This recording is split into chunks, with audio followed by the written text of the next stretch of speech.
Hey guys, welcome to the video. Today we're just doing another mail opening, and here we have a bundle of WWE Mattel Zombies. Some for the Mattel Zombies collection and some to sell on. I'm comfortable we can make our money back on this one, just off the ones that we're selling, just like we did with the first lot of zombie figures. So suddenly our zombie figure collection was basically free. There are 6 figures in this one, and I spent £7.25 on it. The average zombies figure you can get at least a £5 in postage for, so should be easy to make the money back and possibly even profit. And we can also add these guys to the collection, which is of course great. This bundle actually arrived last week, but I decided to split the mail openings up since last week's mail opening was so big already. So let's get into this. So first off, I thought they were individually wrapped, but they're actually not. Hold on then. So, first off, we have our third zombie John Cena. This one has much better shoulder joint than the spare one we already had.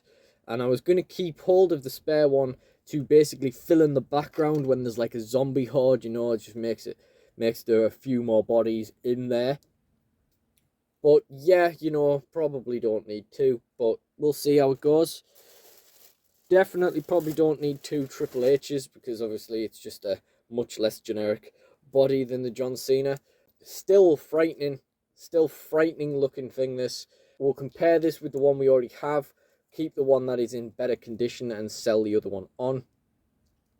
Although I kind of feel like the one I have is in better condition than this. Bit of paint wear, bit of marks on that one. Next up we have a Mutants figure, and it's one that I was quite interested in getting, but I've never really pulled the trigger on it.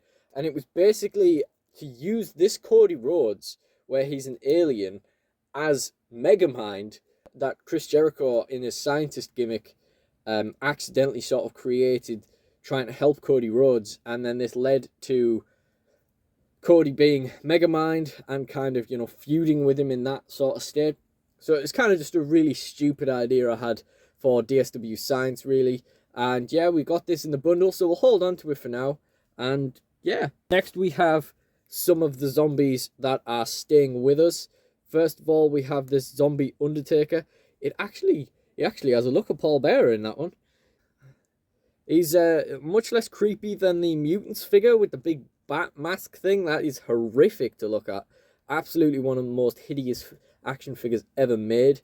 Zombie Undertaker makes perfect sense. The arms are freaking me out a little bit. They're really gnarly. Really messed up. Another one to keep is this zombie Shinsuke Nakamura. Again, perfect for a zombies line. He really lends himself to it because he already looks like a zombie, you know. He's got those skeleton hands, skeleton fingers. That's really, you know, just, it's like I say, it's just natural. Naturally lends himself to being a zombie. So that is one more for the collection. The final one for the collection, possibly my least favorite of the zombies, is Roman Reigns. I just think it's boring. It's quite lazy. There's not an awful lot going on, and it's Roman Reigns, so that's not very interesting either. But yeah, it's another zombie we didn't have, so there we go. So we get the Triple H, we get the John Cena listed. See about making some of this $7.25 back, and otherwise we got 3 zombies and a Cody Rhodes mutant figure for, you know, whatever money we don't make back, which quite frankly I think it's going to be quite easy to make $7.25 back off selling 2 zombie figures. But yeah, okay, that's it for that one. Got a couple more bits to tack onto this one. I've been putting this off for a while because it is very warm in the UK right now, and today it is still almost as warm. It's just not sunny. It's just very clammy and stuff. But we need to get these 2 parcels opened at some stage. This heat has really shot a spanner in the works of all the stuff I was planning to do for the Fed in the next couple of weeks, i.e. for actually filming stop motion stuff. So this is a figure that I managed to pick up. I'd already opened because I accidentally opened it thinking it was something else in one of the TCG mail openings. This was from a seller who had a load of the old Lantern figures, like loads of them. It was really cool, and he had very rare ones like the Hawk Girl, and all that kind of stuff. He even had like an indigo one, so I bid on the indigo one. I bid on Black Hand that's actually in a black suit. I even bid on his little Necron.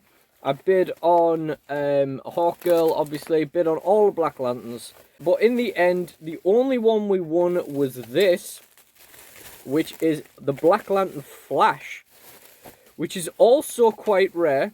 And the only one I've ever seen on eBay is £40 boxed. And considering I'm not that massive of a fan of the Flash, I'm glad to not have to even consider paying that to complete the collection at any point. Now, there's actually a fair bit of heft to this, considering, you know, the style of the figure. That's actually it's actually a bit chunky than you expect. The finish on the paint is really satisfying to hold as well. The Black Lantern face sculpt is nice and gnarly. We've got those little Flash decals on the side of the boots. I'm absolutely roasting just having this lamp on. And we've got the Black Lantern stand as well, so that's really cool. I think we got him for... well, it'll flash up on your screen now, whatever we got him for. But yeah, really, really cool. Another loose Black Lantern figure to go with Abe and Sir. And then this is a WWE figure, which I didn't expect to have come as quickly as it did, which is why I thought that the Black Lantern... I thought that this was Flash, and didn't expect that box to be Flash, because I didn't expect this to arrive as quickly as it did. It's a Dolph Ziggler. I realised quickly when I started filming the DSW Fix the World show that the Ziggler I have is a little bit unfit for purpose. And I would be lying if I said that I'm not happy to kind of pick up every Ziggler, if that's what it takes to get one with good joints. This one's actually really good. I didn't care for it at the time. I didn't think the head was all that good at the time. In retrospect, I actually think this is a really nice figure. I think the head's really good. I think the attire is really good. And my only regret is that I later saw this boxed on 3count.co.uk for $15.99 plus postage, so 20 quid. And I think I paid like... Again, it'll flash up on screen. I can't remember because it's been a week of mind-melting heat that it's taken me to do this. But yeah, you know, it's another Dolph Ziggler. It's a little bit different. It definitely looks like a heel Ziggler, whereas, at least for the time being, Ziggler is still going to be a face in my Fed, but it doesn't really matter all that much. And yeah, we're just replacing that silver one with this one now. So we've been through 3 Zigglers in the Fed already, but he is an important player. I do like Ziggler. Quite possibly going to get that new one when it comes out as well. But the thing with the one from 3count merch is that I'd already seen it previously and obviously forgot about it. And then as soon as I saw it again, I was like, probably could have just bought a box one. But this is in pretty good condition. There's a bit of paint where it's going to happen over time anyway, I suppose, if it's actually being used to animate with.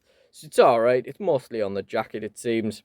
Interesting attire for Ziggler, a little bit different. That leg's a little bit loose, so I'm a little bit concerned about that because it's the legs that's a problem with the silver one, so it'd be ironic if that was the problem again. But yeah, that's everything. So if you enjoyed this video, please do like, comment, and subscribe and let me know. Check out the mail opening playlist in the end screen. Thank you all for watching, and goodbye.